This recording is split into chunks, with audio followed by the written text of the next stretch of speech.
કોઈપણ જાતના માવા કે કન્ડેન્સ મિલ્ક વગર ખૂબ જ ઓછી સામગ્રીમાં એકદમ આસાનીથી બની જાય એવા સ્વાદિષ્ટ અને સોફ્ટ રવાના લાડુ આજે આપણે બનાવવાના છીએ। રવાના લાડુ બનાવવા માટે અહીંયા આપણે સૌપ્રથમ એક વાસણમાં 250 ગ્રામ જેટલો રવો લઈશું અને રવામાં થોડું કરીને આપણે તેલ ઉમેરવાનું છે।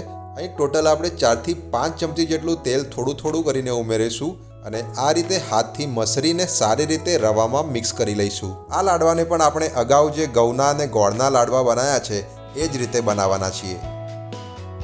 તો મિત્રો અહીંયા આપણે ટોટલ 5 ચમચી જેટલા તેલને આ રીતે હાથથી મસરીને રવામાં મિક્સ કરી લીધું છે।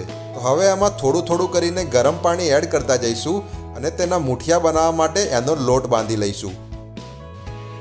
તો મિત્રો અહીંયા આપણો રવાના લાડવા માટેના મુઠિયાનો લોટ બંધાઈને તૈયાર થઈ ગયો છે।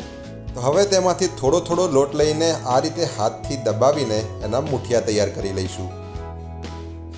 તો મિત્રો અહીંયા આપણે બધા જ લોટના મુઠિયા તૈયાર કરી લીધા છે। તો હવે આપણે તેમને ફ્રાય કરીશું અને ફ્રાય કરવા માટે આપણે ગેસ પર એક કઢાઈમાં તેલ ગરમ કરીશું અને એમાં એક કરીને આપણા મુઠિયાને સાવધાનીપૂર્વક ફ્રાય કરવા નાખીશું। મિત્રો અહીંયા આપણે આપણા મુઠિયાને લગભગ 5 થી 6 મિનિટ જેવા ધીમીથી મીડિયમ ફ્લેમ પર તળવાના છે, જ્યાં સુધી થોડા ગોલ્ડન રંગના ના થઈ જાય। આમાં આપણે ફ્રાય કરતી વખતે ખાસ ધ્યાન એ રાખવાનું છે કે આપણા મુઠિયા કાચા ના રહી જાય। જો એ કાચા રહી જશે તો આપણા લાડુ થોડા ચીકણા બનશે, એટલે થોડા વધારે ફ્રાય થઈ જશે તો નો પ્રોબ્લેમ, પણ કાચા ના રહેવા જોઈએ। તો મિત્રો અહીંયા આપણે આપણા મુઠિયાને સતત પલટાવતા રહીને લગભગ 6 મિનિટ જેવા ફ્રાય કરી લીધા છે અને એના પર ગોલ્ડન બ્રાઉન કલર પણ આવી ગયો છે। તો હવે આપણે એને તેલમાંથી આ રીતે સાવધાનીપૂર્વક બહાર કાઢીને એક થાળીમાં કાઢી લઈશું અને ઠંડા પડવા દઈશું।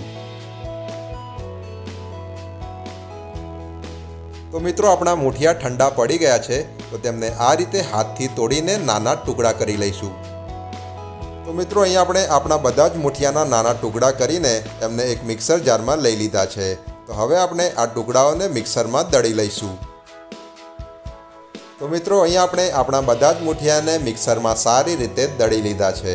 તો હવે આપણે તેને આ રીતના એક મોટા વાસણમાં કાઢી લઈશું। ત્યારબાદ તેમાં અડધા બાઉલ જેટલી દળેલી ખાંડ ઉમેરીશું અને સારી રીતે એમાં મિક્સ કરી લઈશું। ખાંડ તમે તમારા ગળપણ મુજબ નાખી શકો છો। જો તમે ઓછી ખાતા હોય તો પહેલેથી થોડી ઓછી નાખો અને એકવાર સારી રીતે મિક્સ કરી લો અને મિક્સ કર્યા બાદ એકવાર ચાખો। જો તમને લાગે કે થોડી વધારે કે ઓછી નાખવાની જરૂર છે એ પ્રમાણે તમે સેટ કરી શકો છો। હવે તેમાં થોડી સમારેલી બદામ નાખીશું, થોડા સમારેલા કાજુ નાખીશું અને થોડી કિસમિસ નાખીશું અને સારી રીતે એમાં મિક્સ કરી લઈશું। તમે આમાં ઇલાયચીનો પાવડર અને જાયફળ પણ નાખી શકો છો।